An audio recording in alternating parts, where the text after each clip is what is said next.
মুখে ব্রণ নেই এমন মানুষ খুবই কম পাওয়া যাবে। এ যেমন চেহারার সৌন্দর্য কমিয়ে দেয়, তেমনি এই ব্রণের ছোট ছোট দাগও কিন্তু চেহারা একদমই নষ্ট করে দেয়। তাই অনেকেই হয়তো জানেন না করলা দিয়ে কিভাবে মুখের ব্রণ দূর করা যায়।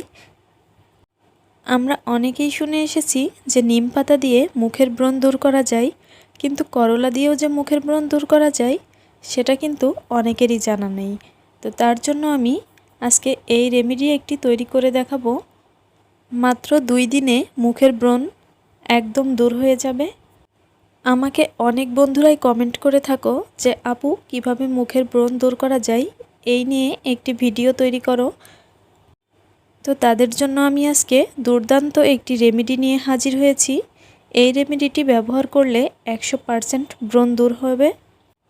তো আমি এখন করলার এই দানাগুলো বের করে নিব। এখানে কিন্তু আমরা করলার দানাগুলোই ব্যবহার করব। মুখে গোটা বেরোনো বা ব্রণ হওয়াটা খুবই সাধারণ একটি সমস্যা, কিন্তু যখন এই সমস্যা হয় তখন জীবন অতিষ্ঠ হয়ে যায়। বয়সন্ধির সময় তো বটেই, এছাড়াও নানা বয়সেও এই ব্রণের সমস্যা হয়ে থাকে। ব্রণ বেরোলেই অনেকেই দৌড়ান ডাক্তারের কাছে, আবার অনেকেই দামি ক্রিম বা ওষুধ ব্যবহার করে থাকেন। কিন্তু বাড়িতে হাতের কাছেই রয়েছে এমন অনেক উপাদান যা দিয়ে অতি সহজেই সমাধান করা যায় এই সমস্যার। তো এই তো দেখতেই পাচ্ছেন আমি সবগুলো দানা ছাড়িয়ে নিয়েছি। এখন করলার যে দানার উপরের অংশটা আছে সেটা আমি ছাড়িয়ে নিব, কারণ মূলত এর ভিতরের যে নরম অংশটা সেটাই আমাদের প্রয়োজন হবে। এটাই কিন্তু আমাদের ব্রণ দূর করতে সাহায্য করবে। তার জন্য আমি সবগুলো দানার ভিতরের অংশগুলো ছাড়িয়ে নিব। মুখের ব্রণ নিয়ে আমরা সবাই কম বেশি বিরক্ত থাকি, নানান উপায়ে তা নিরসনের চেষ্টা করি।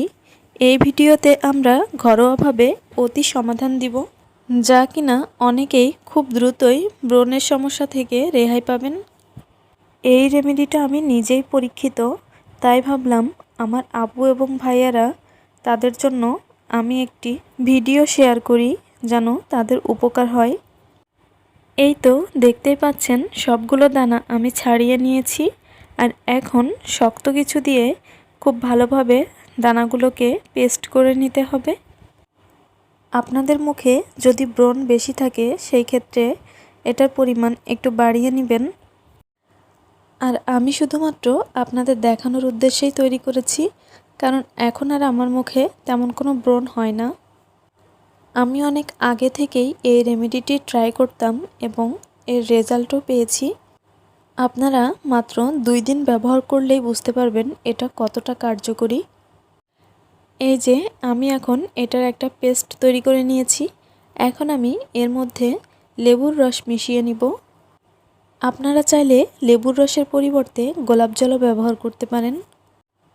তো খুবই সামান্য পরিমাণের লেবুর রস এখানে ব্যবহার করতে হবে, না হলে কিন্তু এই মিশ্রণটি পাতলা হয়ে যাবে। তো এইবার হালকা একটু হাত দিয়ে মিশিয়ে নিচ্ছি। আমি আমার হাতে লাগিয়ে দেখিয়ে দিচ্ছি এটা কিভাবে ব্রণের উপরে দিবেন।